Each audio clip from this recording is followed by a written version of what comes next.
1 bulan terakhir ini, rutinitas tugas pemantauan semakin kami tingkatkan. Area pantauan juga kami perluas.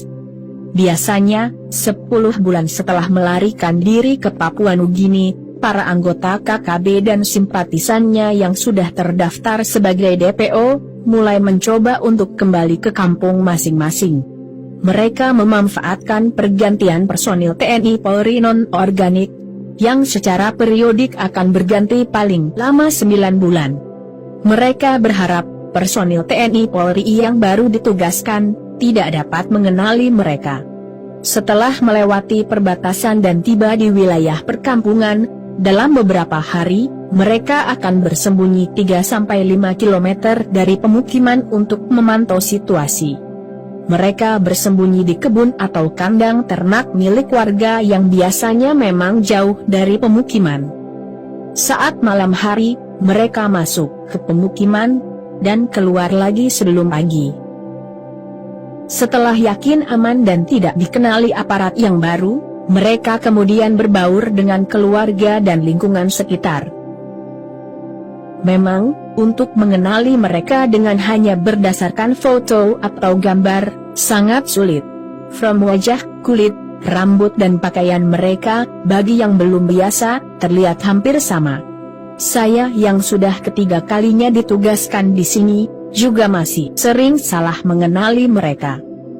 Untuk tidak mencurigakan, anggota KKB tersebut biasanya akan meninggalkan atau menyembunyikan senjatanya di suatu tempat di luar perkampungan.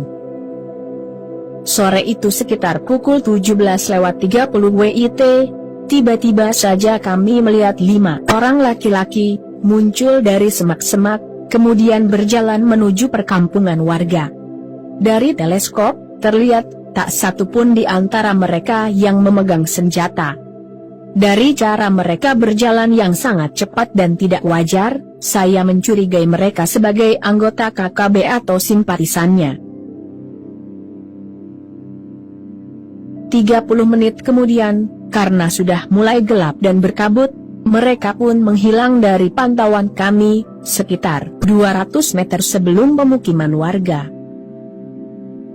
Saya menghubungi pos pembantu yang berada di perkampungan warga untuk siaga dan waspada. Keesokan harinya, sekitar pukul 17:45, mereka kembali muncul dari semak-semak yang sama, 1 hari sebelumnya.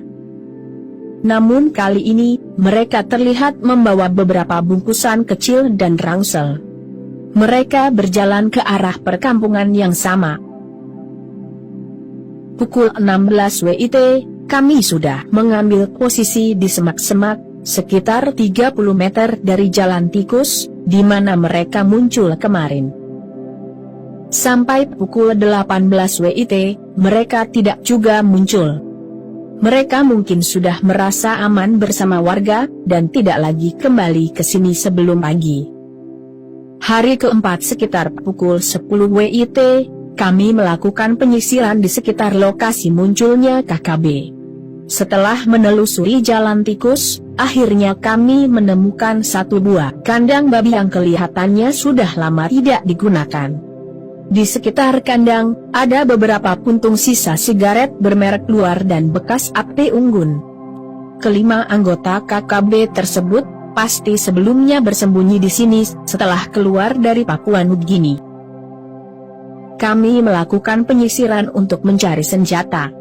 Kemungkinan besar KKB menyembunyikannya di sekitar kandang babi.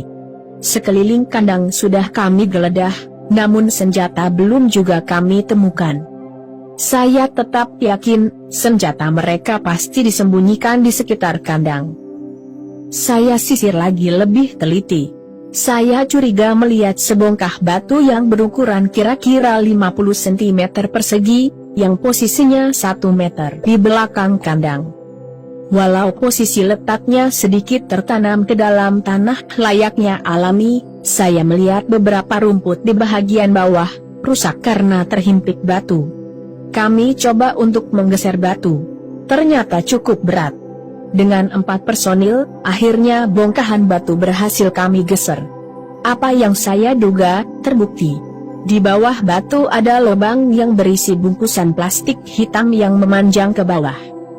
Setelah kami buka, ternyata berisi 2 pucuk senjata api laras panjang dan 2 magazin amunisi yang berisi penuh.